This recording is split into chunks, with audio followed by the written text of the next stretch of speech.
এরকম আবহাওয়ায় শ্রীলঙ্কা যে ক্রিকেটের জন্য আদর্শ নয় এমন ইঙ্গিত আগেই দিয়েছিলেন নিউজিল্যান্ডের নারী দলের সাবেক অধিনায়ক সোফি ডিভাইন। গত বছর মেয়েদের ওয়ানডে বিশ্বকাপে যে 10 ম্যাচ বৃষ্টির কবলে পড়েছিল তার মধ্যে 7টিরই ভেন্যু ছিল শ্রীলঙ্কা। সেই শ্রীলঙ্কা এবার টি-20 বিশ্বকাপেও বৃষ্টি ঝেঁকে বসেছে। মূলত শ্রীলঙ্কার আবহাওয়া খুব একটা ভালো নয়, সেখানে হচ্ছে নিম্নচাপের কারণে নিয়ত বায়ুপ্রবাহের কারণে এই আবহাওয়া বিরাজ করে।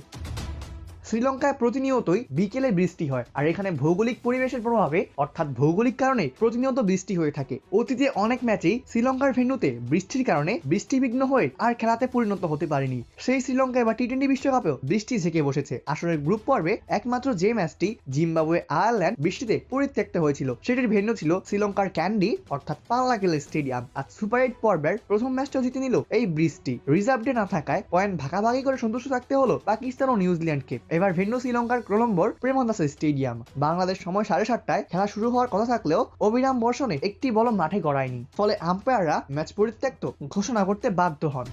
অপূর্ব দাস, প্লেভাস নিউজ।